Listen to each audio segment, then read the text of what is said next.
Untuk kemajuan dan pengembangan video ini, mohon kiranya rekan-rekan Goeser dapat mensubscribe, like, and share. Terima kasih.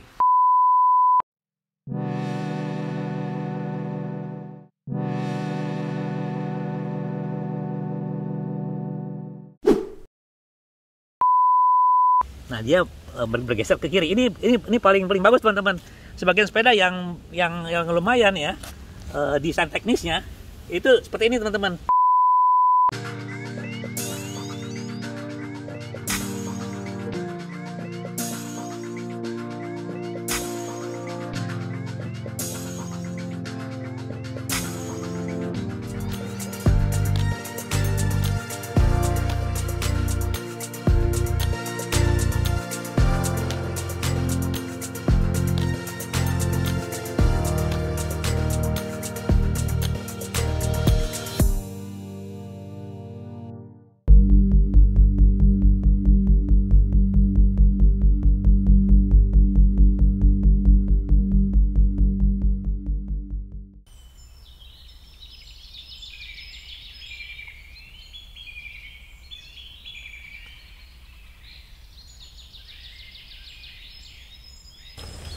Selamat siang teman-teman semua, apa kabar?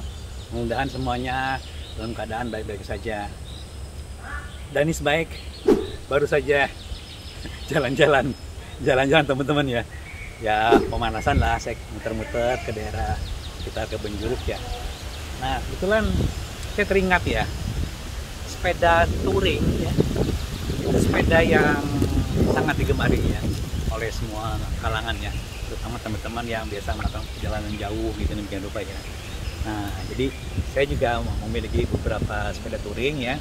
Kebetulan kali ini ada yang favorit saya ya. Memang sepeda ini tidak jauh di bawah perjalanan ya. Kebetulan saya sangat sayang ya. Saya belum pernah mencoba terlalu jauh. Tapi yang pernah saya tempuh juga cukup jauh teman-teman ya.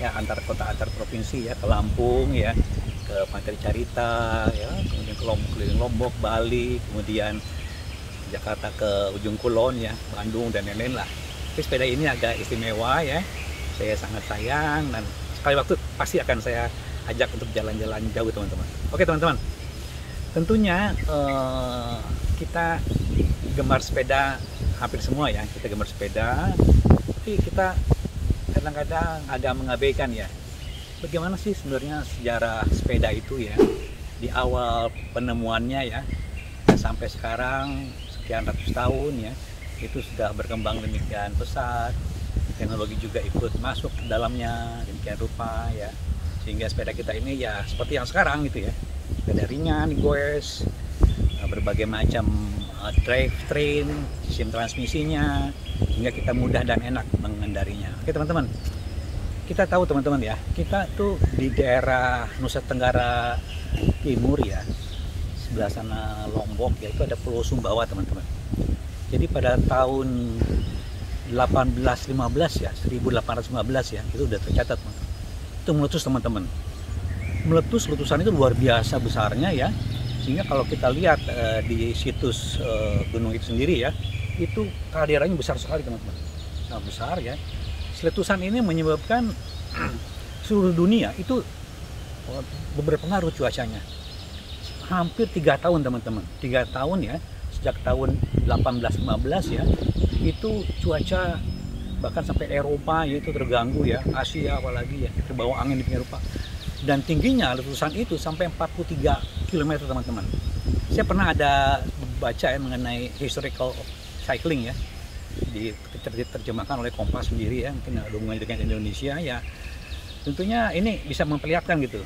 Nah, sejarah sepeda itu asalnya itu dari letusan Gunung Tambora. Jadi teman-teman atau saudara kita yang pada zaman dulu ya, di daerah Eropa ya, yang pada saat itu panennya normal itu terganggu teman-teman.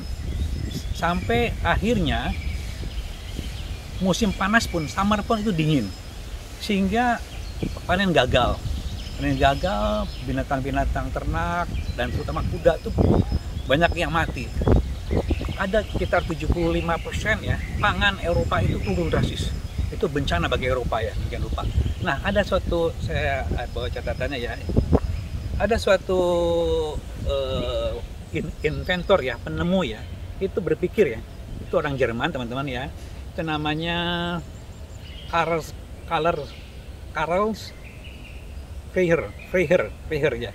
Nah ini dia berpikir pada saat itu kuda-kuda jadi banyak yang mati, jadi transport itu sangat mahal biayanya, transport kemana-mana itu. Nah disitulah dia menemukan suatu ide untuk membawa ya barang-barang itu dengan roda kayu, dibuat dari kayu dua ya. Nah di depannya itu ada semacam apa itu, tempat bagasi ya, tempat rek gitu ya, rek dari kayu juga. Nah disitulah dia menaruh biji-bijian macam-macam ya. Nah itu didorong-dorong teman-teman demikian rupa. Nah saat itulah kemudian 3 tahun kemudian recover, dunia normal kembali suhu cuacanya. Nah itu mulai disitulah. Jadi tidak satu daerah saja, tidak di Jerman aja, di Inggris pun ada penemuan, tapi yang terkenal itu orang Jerman teman-teman. Sehingga setelah tahun 2015 meletus, 2016, 2017 recover, nah mulailah dikembangkan berbagai jenis sepeda. Nah jadi sebetulnya kalau mau ditelusur, Indonesia dengan Gunung Tambora itulah sebenarnya yang membuat dunia itu menemukan suatu alat transportasi yang sangat praktis, yaitu sepeda. Oke teman-teman, ini sekedar pengetahuan saja ya, wawasan kita supaya teman-teman tahu semuanya. Demikian rupa lah sejarahnya. Oke, kita mulai di sini ya. Saya akan membahas ya. Kebetulan saya punya sepeda touring ya, Ini merek Kona teman-teman. Kona ya, Kona. Tipenya itu langsung, kalau Kona itu nama-nama aneh-aneh, ada Dr. Dew, dokter apa macam-macam namanya ya. Ada nama-nama orang-orang dari Indian ya. Ini Dr. Dew. Saya beli di HCBD ya. Seperti itu ya. Ini harganya tidak terlalu mahal ya. Nah, jadi hanya rangka ini aja teman-teman. Rangka gini aja ya. Nah, mulailah saya membangun sepeda itu sendiri. Bangun ini baru Pak. Cuman saya lihat, saya ukur timbangan cukup ringan ya, itu 1,2 kg ya. 1,2 kg cukup ringan ya. Ininya juga udah tipe yang lumayan ya. Frame-nya ini tipe yang ringan ya. Oke. Nah kemudian saya membangun lah sedikit demi sedikit. Jadi ini merupakan komposisi dari sepeda yang terkombinasi ya. Oke, kita mulai teman-teman ya. Kita mulai. Saya waktu itu membeli forknya ya. Ini forknya dari Trek ya. Warnanya udah hitam ya. Dan kebetulan saya suka Trek ininya teman-teman, lihat sini. Kalau kita lihat, perhatikan ya, dari bentuk fork ini ya. Dari sini ini tapered ya. Agak tirus ke atas ya. Sehingga bentuknya manis. Banyak sepeda-sepeda touring yang ininya rata gitu ya, rata kayak rupa ya, itu kurang indah dilihatnya. Ini dari atas ya, ini tapered ke bawah, nah sampai ke arah porosnya sini. Ini bentuknya manis teman-teman. Ya, saya suka ini. Kemudian juga saya beli itunya, ini headsetnya merek Neko teman-teman, merek Neko ya. Oke. Kemudian kita telusur lagi bagian depannya teman-teman ya. Ini stangnya saya beli di Edge Hardware. Ini BBB ya, BBB. Ini juga ada ketinggian teman-teman. Ketinggian gini dari poros ini ke sini ya kurang lebih lah 5 cm lah ini. Ini rise bar ya. Oke, 5 cm jadi agak ke atas ya. Ini juga mau menambah keindahannya. Kemudian stemnya tidak lupa teman-teman, saya satu perangkat ini BBB dari Taiwan, BBB dari Taiwan. Terus yang utama-utama teman-teman ya, dari sini kita loncat ke pelek teman-teman. Ini hub ya, jari-jari dan pelek. Nah ini kebetulan saya dapat lungsuran nih teman-teman. Saya beli lungsuran dari teman saya ya, sobat Warseno ya. Ini lungsuran ya, saya beli dari beliau. Nah ini bekas dari Specialized ini lumayan ya, ini Axis ya, Axis Sport ya. Nah ini ada yang istimewa teman-teman, di samping ini ringan ya, ini karena memperhatikan sekali desain ya, desain teknisnya. Ini tidak rata di tengah teman-teman. Ini ada offset ya, offset ke arah kiri. Ini coba lihat ini tidak tepat di tengah ya. Letak hole-nya ini itu offset ke kiri, ke sini, ke arah sini, ke arah sini, sehingga jari-jari kiri dan kanan ini cenderung rata, tegangannya ini sama. Nah inilah keistimewaannya teman-teman. Jadi ini offset yang ke arah, yang depan ini ke arah, kalau dari sini ke arah kanan ya, dari belakang ke arah kanan. Kemudian kembali lagi sini, untuk yang belakang terbalik teman-teman. Ini offsetnya ya, ini ke arah kiri, yang depan ke arah kanan, yang belakang ke arah kiri. Ini offsetnya tuh kiri ke sini, sehingga jari-jari itu tegangannya sama, bentangan kiri dan kanan sama, untuk menghindari jari-jari itu tegangan tidak sama. Jadi tegangan sama, jadi dia bergeser titik sininya tuh ke arah kiri. Karena apa? Di sini ada lebar dari space yang digunakan oleh kaset di sini. Nah dia bergeser ke kiri. Ini paling bagus teman-teman. Sebagian sepeda yang lumayan ya, desain teknisnya itu seperti ini teman-teman. Yang sepeda road juga ini bergeser ya, offset ke kiri, yang depan ke kanan. Nah itu teman-teman, itulah istimewanya. Kemudian saya pakai spakboard seperti biasa ya, untuk menghindari ini spakboard.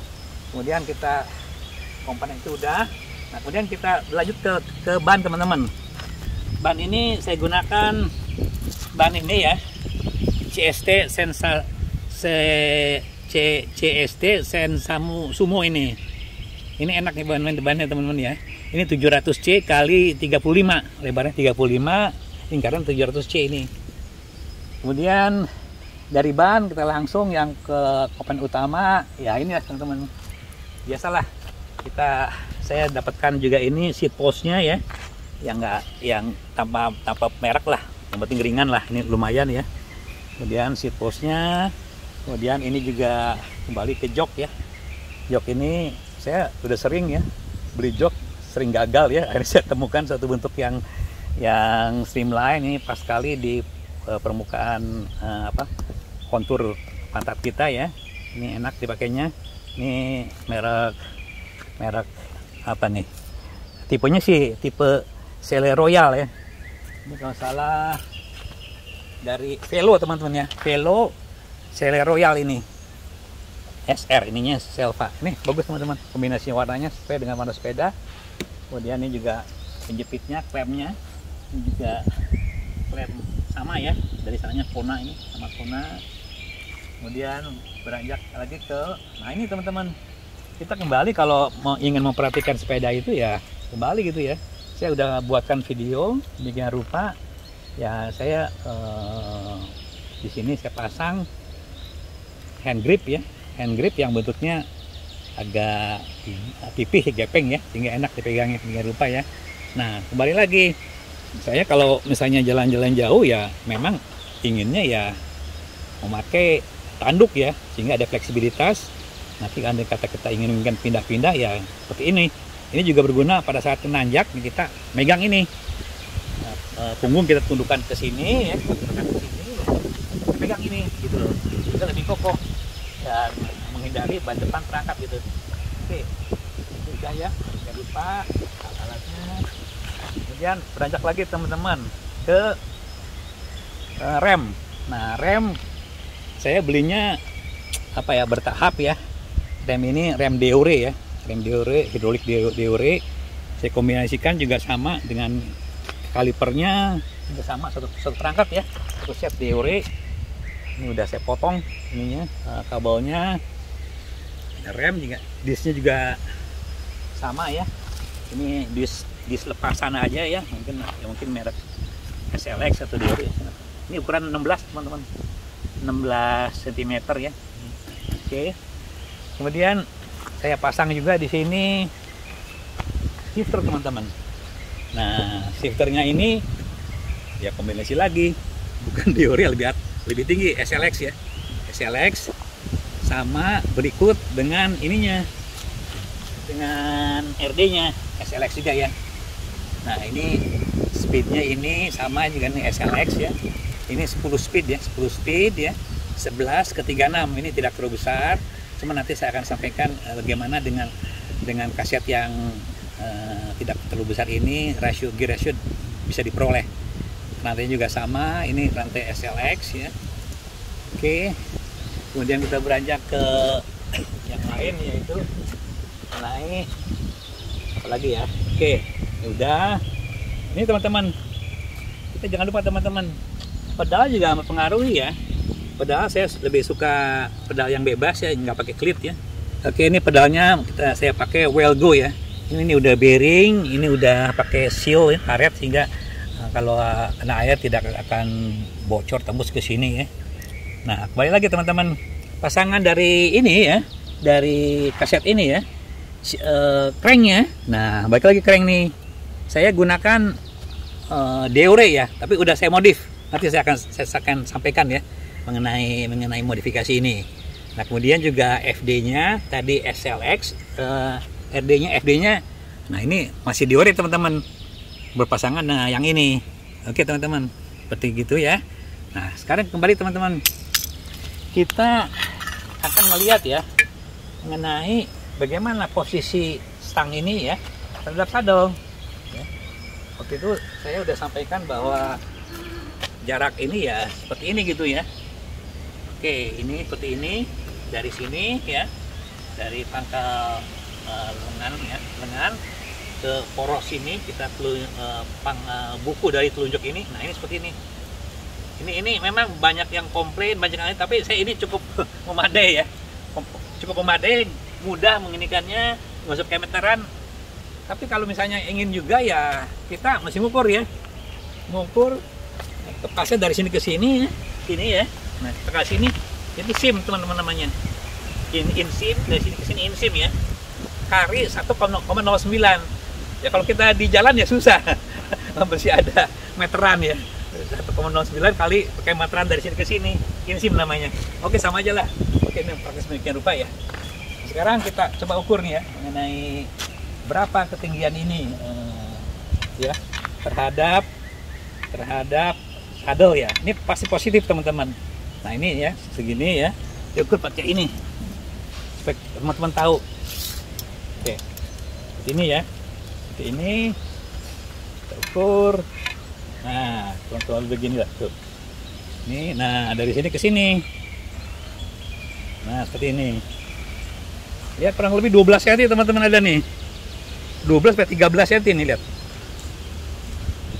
Oke, mungkin lebih nih sampai 14 ya, 14 cm. 14 cm teman-teman ini. Nah, seperti inilah, 14 cm lah sini. Oke teman-teman.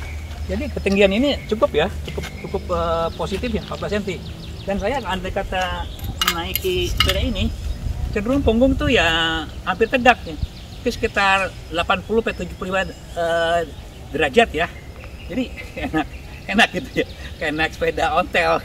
Mirip sepeda ontel ya. Kalau untuk jalan touring ya paling maksimal 25, tapi rata-rata 22 atau 20 lah teman-teman. Itu yang pernah saya alami untuk touring jarak yang cukup jauh segitu. Lebih dari itu saya agak berat ya, karena juga mungkin performa saya juga terbatas. Mungkin teman-teman ada yang lebih lagi ya, silakan aja. Nah, sepeda ini juga dilengkapi dengan rack ya, rack demikian rupa ya. Ini saya pilih yang langsung direct ya, supaya andai kata sini dikasih beban ini cukup kuat ya.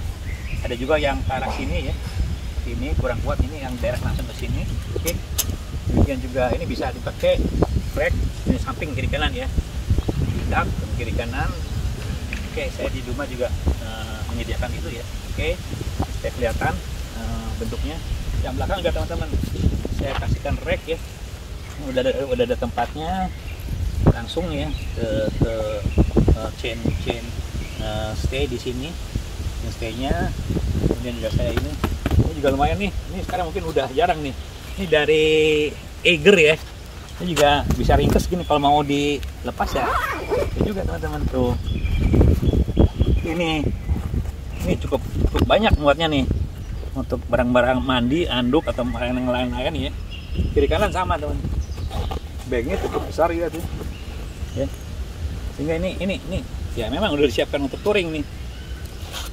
Oke, sekali waktu nanti saya juga akan laksanakan touring ya, yang cukup jauh dengan sepeda ini teman-teman. Oke, sementara ini belum terlalu jauh. Oke, kiri kanan sama. Oke, untuk hal yang lain ya, yang pengamanan teman-teman. Pengamanan, saya selalu menginikan reflektor ya, reflektor ini ya, reflektor pedal lalu ada ya.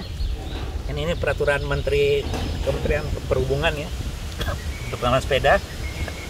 Kadang-kadang juga ada yang di sini ya. Oke, yang penting lagi yaitu ini lampu teman-teman. Lampu ya cukup sederhana aja, lampu cat eye, satu baterai ini. Kemudian juga yang belakang ini dilengkapi dengan lampu juga ini supaya aman ya lampu jalanan.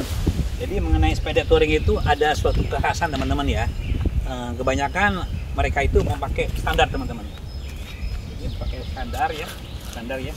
standar untuk kemudahan setiap berhenti standar. Bahkan kalau saya pernah ketemu 3 petouring jarak jauh, mereka tuh pakai standar tengah.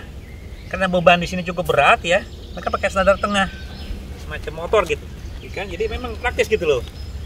Kita kalau dengan beban berat kita mau menyandarkan sepeda itu agak susah gitu ya, pakai standar samping atau standar tengah. Nah kemudian saya juga tidak mau ketinggalan ya, saya selalu memperhatikan kenyamanan, keamanan dan gangguan yang tidak perlu gitu loh, sehingga mempengaruhi mekanisme ini ya, jadi kotor ya. Ini saya buat teman-teman tambahan ya di spakbor ini, tambahan dari plat spakbor yang sama ya ke sini, dan ini pakai karet ban mobil ya, sehingga ini terlindungi, air tidak akan nyiprat gini teman-teman. Ini sepeda-sepeda Eropa ya, Gezil, Pongers dan lain-lain ini pakai seperti ini gitu. Brompton juga pakai ini gitu loh, sehingga ini nggak nyiprat gitu, sehingga ini tetap bersih, mekanisme ini tetap lancar dan tidak gangguan kotoran sini. Seperti inilah, ini hanya aksesori aja saya buat sendiri. Tujuannya tetap ini untuk kenyamanan bersepeda, jadi tidak ada gangguan. Itulah kurang lebih tambahannya. Nah di sini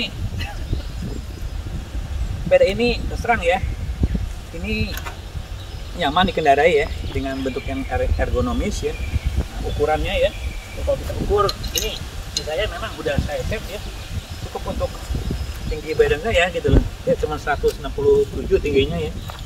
Ini ukurannya, nah ini cuman ukurannya 42 ini memang cukup ya, 42 ya, sampai 50 ini ya teman-teman, ukurannya 42 ya. Di sini sorry ke sini sorry bukan 42, sorry bukan di sini ya, ini 50 teman-teman, sampai sini ya, sorry 50 ukurannya, jadi masih memenuhi ya, saya pakai ya. Oke teman-teman, hal yang penting ya, kita beralih ke yang terakhir teman-teman, bagaimana kita menginikan gear ratio ya. Oke, kita lihat sini ya, saya menggunakan gear ratio yang cukup ya untuk jalan cepat ya. Ini diore tadinya 448 ya, 48 ya. Terus di sini ukurannya ini ada yang 36 ya, 36 aslinya ya. Kemudian di sini nggak salah 26, kecil 26. Tapi ini udah saya modif ya, modif yang 36 saya ganti ya, karena terlalu jadian terbesar ya untuk yang kecil. 36 saya ganti dengan 32 ya, nih 32 ini ya, 36 ya, tadinya 36, 48 tetap. Yang ini yang 36 gigi kedua saya ganti dengan 32 ini, sorry gini. Nah 32 ya. Yang bawah yang ini tadinya 26 teman-teman, itu DOR 26 saya ganti dengan 20 ekstrim, super kecil. Nah ini juga mengenai penggantiannya dan modifnya ini udah saya sampaikan di beberapa video ya, di video yang mengenai khusus chainring 20 feet ini. Nah kalau kita ukur ya mengenai gear ratio-nya ini udah cukup memadai ya, cukup memadai. Jadi tidak usah pakai ini kaset yang 42 atau 40 ya, nggak usah ya. Kita lihat kemampuan uphill-nya ya, kayak ini bannya standar 700C, itu nggak usah dikali dengan faktor konversi ya, langsung aja teman-teman. 20 ya, 20 dibagi dengan 36 tuh, nah 0,55 teman-teman, 0,55. dengan besaran 0,55 ini ya, sepeda ini untuk sepeda yang lain itu pernah saya coba ya. Kalau untuk gradien sampai 25-26 itu masih sanggup teman-teman. Untuk kemampuan saya ya, yang ya rata-rata lah gitu ya, itu masih sanggup. Jadi gradien yang mungkin ke kilometer 0 itu Bojongkoneng itu paling sampai 22 lah. Ini sampai di atas 22 lah, 25-26 itu masih sanggup. Bahkan saya pernah juga menempuh sampai hampir 30 ya, saya pernah ya. 30 ya harus di bawah 0,5 ini. Punya saya yang MTB sampai 0,47 masalah itu. Itu sampai 32 gradien teman-teman, begitu nanjaknya gitu. Nah itu saya sanggup. Oke. Nah jadi untuk yang gear ratio uphill-nya ini 0,55. Nah sekarang untuk yang high speed ini, panjangnya lebarnya ini jumlah gigi ini itu 48 teman-teman. 48 bagi dengan 11 tuh 4,36 ini lumayan bisa cepat ya. Tadi juga udah saya coba. Jadi kalau sepeda road itu sampai 4,5 ya, ini udah 4,3.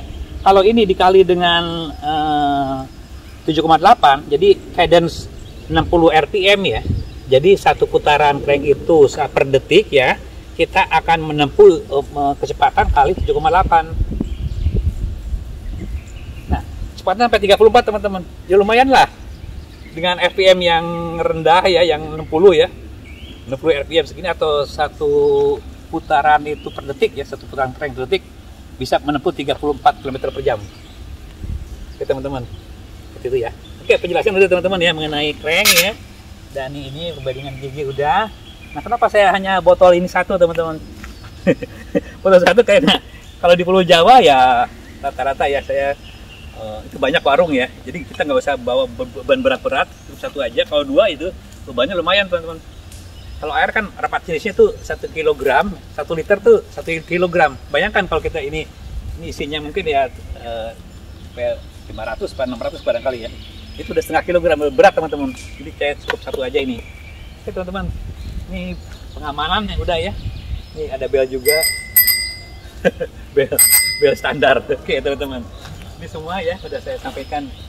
Teman-teman, menurut saya kalau namanya sepeda touring ya, pilih crank apapun juga silakan ya teman-teman.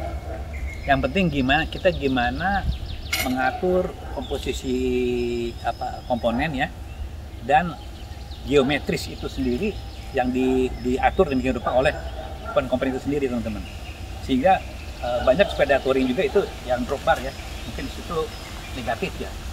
Kalau saya mungkin bukan aliran drop bar ya, saya merasa seolah kepala itu menggantung, sini pegel teman-teman gitu, pegel sekali ini.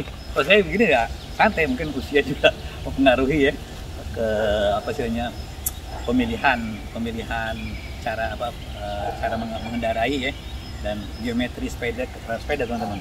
Oke teman-teman, silakan teman-teman kalau ada yang tertarik ya mendesain sepeda sedemikian rupa, apalagi federal ya, komunitas itu banyak yang sepeda touring, mereka juga luar biasa, mana-mana jauh luar kota juga pakai sepeda federal. Oke teman-teman, di sekedarnya dari Danis Bike siang ini menyampaikan ucapan terima kasih atas perhatian teman-teman. Nah, lain kali akan saya sampaikan juga mengenai hal yang tetap mengenai teknik persepedaan. Ini sekedar aja sharing mengenai jenis sepeda touring. Dari Danis Bike mengucapkan selamat siang. Wassalamualaikum warahmatullahi wabarakatuh.